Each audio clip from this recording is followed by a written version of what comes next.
Good evening. This is Judge King here, and I'm here to talk about government and public administration. So, if you're into politics, if you are into what is currently going on now, politically, ladies and gentlemen, I think this is for you, alright? So, let's hop into it.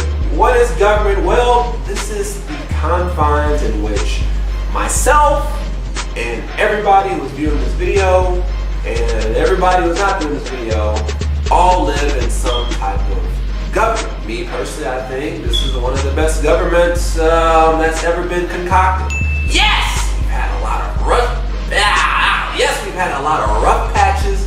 Yes, we've had a lot of changes and things that have come about, but you know what? Through the internet and through communication and through learning about different cultures, we have been able to transform a country that was trying to find its legs for the longest time, and I use that very lightly, to now, at least for the most part, coming to grips with certain things and certain issues head on. I think we're making great progress. I know that this is not a PSA for pretty much what is currently going on within the political climate. All I'm saying is, guys, don't lose hope. Because there's a lot of good things that are happening within the world. And if you find politics interesting and you find certain viewpoints and certain bullet points that you would like to hit on and talk to people about and organize certain things to get that certain agenda off, or, well, guess what?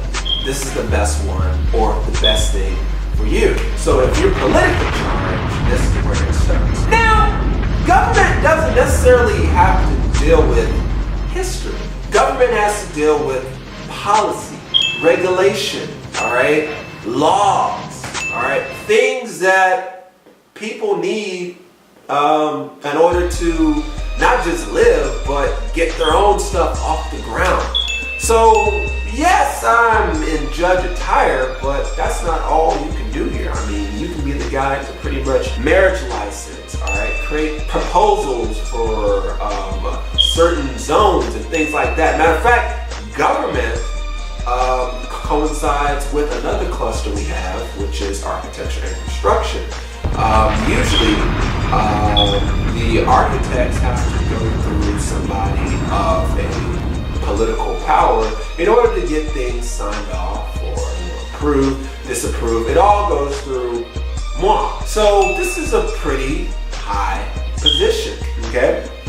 So if you don't mind working for the law, which I don't really see why that's a bad thing, if you don't mind working in limited government, if you don't mind working in local government, national, state, guys, there's a lot of positions that's for you. Now, of course, I have to be a realist with this. This one isn't as extreme as business management, but I will say that this is, as I would say, a lot of the clusters I teach are very competitive, and this is is right there as well. Obviously, the biggest one for this particular cluster has to deal with you knowing the law, and not just the laws that you care about or the laws that you see fitting for your situation. No, you gotta learn everything. Everything. One more time. Yeah. Everything. Every law, policy, what? You gotta learn it. So once you learn it, and you take that so granulous test that my cousin was telling me about, which is pretty large, then you'll have options to pretty much explore and do what you need to do, okay? So as usual, folks, you know the drill, all right? We're going to take a look at certain examples of what this cluster entails, and from there, we're going to take virtual notes, and you already know what it is. It is your host with the most, Digital Don here, and we are going to keep this ship moving. So stay tuned. Let's take a look.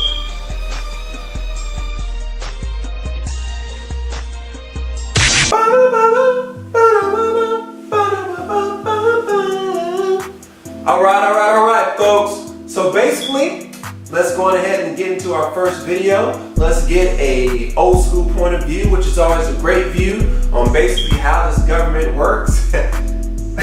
We need to know how this thing works. I'm sorry to break out of code. Oh, okay. Back to a hologram. We're gonna learn how the government works to a degree. House will be in order. One employer that will continue to be in business no matter what happens with the economy is the government. Whether it be at the federal, state, or town level, the society we live in depends on government workers to function effectively. That doesn't mean, however, that a government job is a sure thing. Most jobs are filled through a competitive testing and evaluation process to ensure that the best qualified people are placed in the right positions. However, some positions are appointed, especially at the upper levels of government. And if the person or political party that hires you leaves office, you might be looking for work too. Government and public administration jobs are often affected by budget cuts, world events, and political changes. One job any U.S. citizen can consider seeking is elective office. It's not a route to riches, but in a democracy, it's where important decisions are made. Many jobs in government are filled through public elections, and those who seek elective office find they spend a lot of their time working to make sure they keep their jobs by being re-elected. So, amid these uncertainties, why do people continue to pursue careers in government and public administration? Because from the clerk who issues a marriage license to emergency management specialists coping with a natural disaster, to regional planners who envision the society of the future, government workers make our way of life possible. They know they have an impact on people's lives every day. If you're interested in government work, try to make a connection with someone who has the job that interests you. Find out how he or she trained and what the application procedure is for that particular job. For example, certain kinds of government inspectors are often hired from the ranks of people in the industry to be inspected. If there's something you want to accomplish for your community, your state, or your nation, find out what it takes to get your name on the ballot. Petitions, nominations, political party endorsements. One route to a government job, especially at the local level, is through participation on boards and committees in your town. Much of the work at the local level is done by volunteers. Whether you seek a part-time elected legislative position or a career as a public administration professional, the opportunity to help meet the challenges our free society faces is one of the most attractive aspects of a career in government. Yeah, that's a very good idea.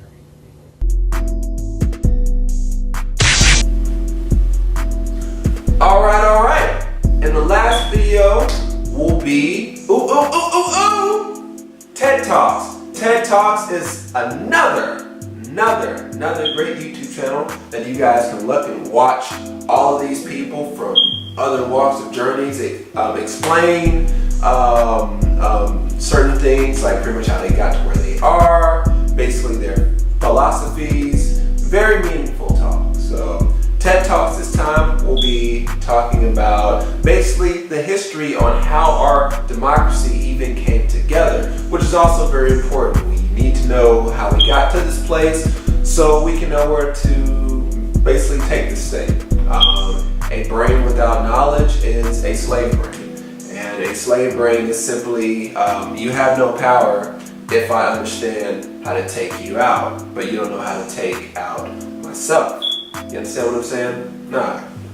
So basically, when it comes to knowledge, if I have knowledge in a particular area and you don't, I have more power over you, and that's very dangerous. So we really need to step up our game when it comes to our U.S. government. So try to pay attention, pay attention to this video, and then after that, we're going to hop into our virtual notes, and we're going to be going from here. Good job. Have you ever wondered who has the authority to make laws or punish people who break them? When we think of power in the United States, we usually think of the president, but he does not act alone. In fact, he is only one piece of the power puzzle, and for very good reason. When the American Revolution ended in 1783, the United States government was in a state of change. The Founding Fathers knew that they did not want to establish another country that was ruled by a king, so the discussions were centered on having a strong and fair national government that protected individual freedoms and did not abuse its power. When the new Constitution was adopted in 1787, the structure of the infant government of the United States called for 3 separate branches, each with their own powers, and a system of checks and balances. This would ensure that no one branch would ever become too powerful, because the other branches would always be able to check the power of the other 2. These branches worked together to run the country and set guidelines for us all to live by. The legislative branch is described in Article 1 of the U.S. Constitution. Many people feel that the Founding Fathers put this branch in the document first because they thought it was the most important. The legislative branch is comprised of 100 U.S. senators and 435 members in the U.S. House of Representatives. This is better known as the U.S. Congress. Making laws is a primary function of the legislative branch, but it is also responsible for approving federal judges and justices, passing the national budget, and declaring war. Each state gets 2 senators and some number of representatives depending on how many people live in that state. The executive branch is described in Article 2 of the Constitution. The leaders of this branch of government are the President and Vice President, who are responsible for enforcing the laws that Congress sets forth. The President works closely with a group of advisors known as the Cabinet. These appointed helpers assist the President in making important decisions within their area of expertise, such as defense, the Treasury, and Homeland Security. The executive branch also appoints government officials, commands the armed forces, and meets with leaders of other nations. All that combined is a lot of work for a lot of people. In fact, the executive branch employs over 4 million people to get everything done. The third branch of the U.S. government is the judicial branch and is detailed in Article 3. This branch is comprised of all the courts in the land, from the federal district courts to the U.S. Supreme Court. These courts interpret our nation's laws and punish those who break them.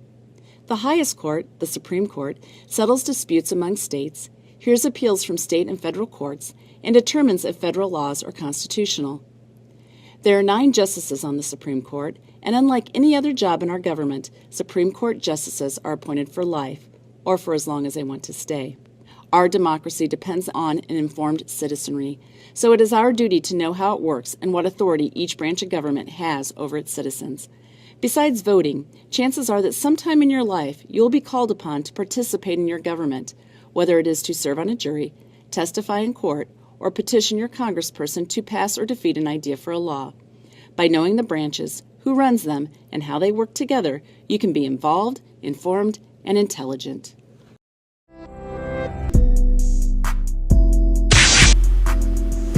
Alrighty, so let's take a look at our next video.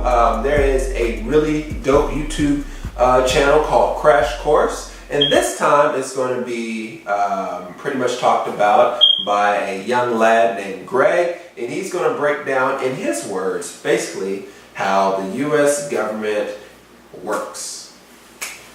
Cue. Hi, I'm Craig. I'm not John Green, but I do have patches on my elbows so I seem smart. And this is Crash Course Government and Politics, a new show. Hooray! Why are fireworks legal or illegal? We might find out. Will we find out, Stan? Anyway, I have a question for you. Have you ever wondered where your tax dollars go, or why people complain about it so much? Or who pays for the highway that runs past your house? Or why you use the textbooks you use in science class? Or why you need a license to drive, or to hunt, or to fish, or to become a barber? I've always wanted to cut my own hair, back when I had it. Have you ever wondered why you have to be 21 years old to drink alcohol, but only 18 to vote, or gamble? Sometimes voting is a gamble. Actually, always. Do you get confused when you hear people on the news talk about Wall Street regulations, or Obamacare, or the national debt? Do you wonder why there are so few cell phone carriers and cable companies? How about why it's okay for student groups to lead prayers in schools, but not for the principal to do so? Have you ever wondered if there are any limits on when, where, and how the police can search your home, or your car, or your locker, or you, or your friend, or your grandma, or your grandma's friend? And do you know why you can stand outside of a government office with a sign and a bullhorn complaining about military action that you think is unfair and the police can't stop you, but you can be fired from your job for doing the exact same thing? Have you ever been sued or fined? Ever wonder what the difference is between being sued or being fined? Have you ever wondered why our government does the things it does and doesn't do other things? Have you ever wondered what it would be like if we had no government at all? That would be anarchy. Can we play the Sex Pistols, Stan? That's probably illegal. Why is it illegal? And probably most important, have you ever thought about how you can change the things that seem unjust or unfair or that you just don't like? Okay, so that was more than one question, and obviously there isn't a single answer to all of those questions, except that, in a way, there is. The study of government and politics. And that's what we're going to talk about today, and this whole series, Crash Course Government and Politics. Aptly titled.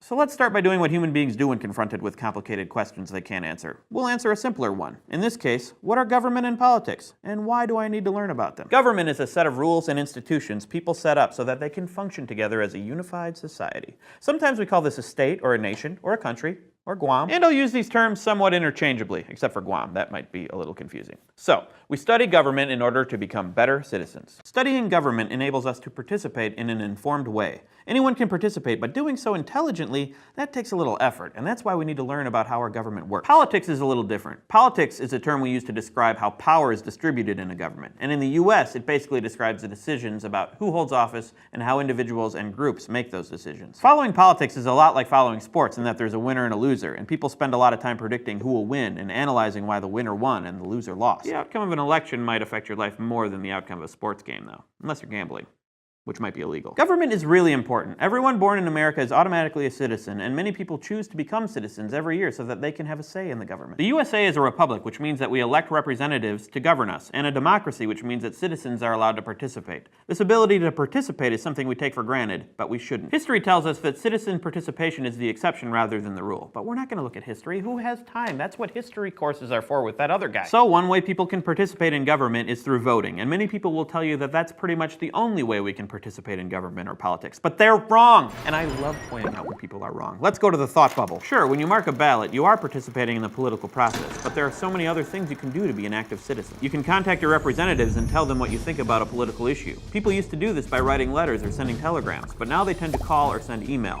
Although there's nothing like a good old-fashioned angry letter. People can work for campaigns or raise money or give money. They can display yard signs or bumper stickers. They can canvass likely voters, try to convince them to vote, or even drive them to the polls on election day. You participate in politics when you answer a public opinion poll, or when you write a letter to the editor or comment on an online article. You participate in politics when you blog, or tumble, or make a YouTube video, or tweet. I guess even YouTube comments count. First, ever been to a march or a rally, or held a sign, or worn a t-shirt with a slogan on it, or discussed an upcoming election at the dinner table and tried to convince your parents who to vote for? You've participated in the political process. And if you've actually run for office, you've participated, even if you didn't win. And if you did win, congratulations! Now get back to work. You should already know this. But probably the most important thing you can do to participate in government and politics is both the easiest and the most challenging. Become more educated. Anyone can be a citizen, but to be a good citizen requires an understanding of how the government works and how we can participate. It requires knowledge and effort, and we have to do it because otherwise we end up being led rather than being leaders. We learn about politics because knowledge is our best defense against unscrupulous people who will use our ignorance to get us to do the things that they want rather than what we think should be done. Thanks, Thought Bubble. That was my first Thought Bubble narration. Hooray! You guys are fun. This is fun. So that's where we come in. Over the course of this series, we will be looking in depth at American government and politics. We'll be talking about stuff like the structure and function of the branches of government, the division of power between the national government and the state governments, what political parties are, what they do, and how they are different from interest groups. We'll examine the role the media plays in government and politics, how the legal system and the courts work, and how they protect civil rights and civil liberties. We'll look at political ideologies, what it means to say you're a liberal, or a conservative, or a libertarian, or a socialist, or an anarchist. Okay, we probably won't talk about anarchy because that's sort of the rejection of government. Again, Sex Pistols? Can't. It's a copyright issue. I'll take care of it. Anarchy! Woo!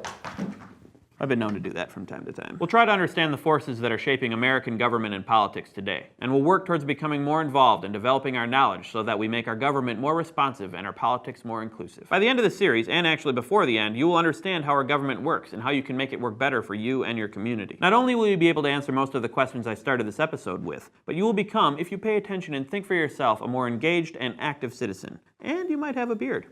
If you don't shave. Next week, we'll talk about Congress, how it works, and what it does when it does anything. Thanks for watching. I'll see you next week. And that's my first Crash Course episode. Are we out of poppers, Stan? Wait, I'll just throw them. Woo! Woo! Bang! Woo! Bang! Bang! Woo! Crash Course Government and Politics is produced in association with PBS Digital Studios. Support for Crash Course U.S. Government comes from Vocal. Vocal supports nonprofits that use technology and media to advance social equity. Learn more about their mission and initiatives at vocal.org. Crash Course was made by all these nice people.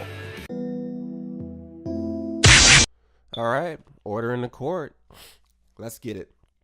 So, let's start off with career pathways.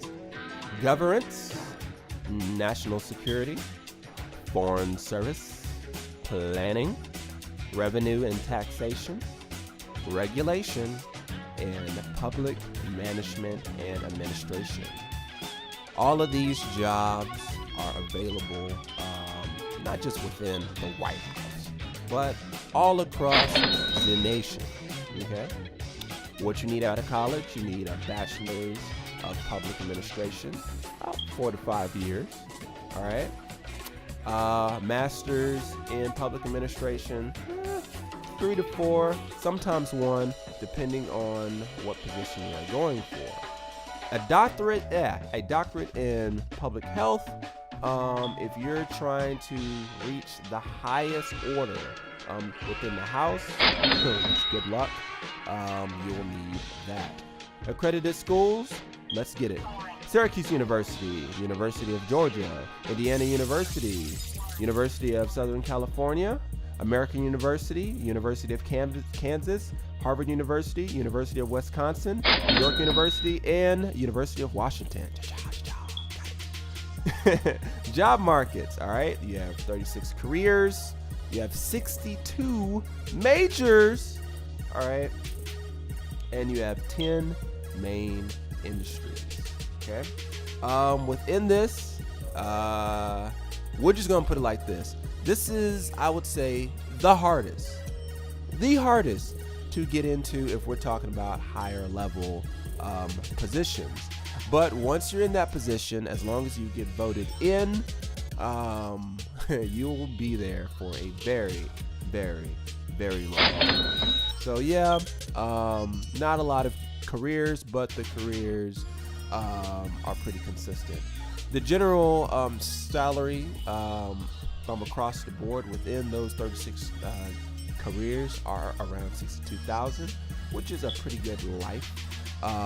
You can work your way up the board just like any other job to 6 figures, but this is basically the median lump sum in which I've gathered through the data that I've collected. So when you're in government, you always have your hands full, and I doubt you'll have a dull moment within politics.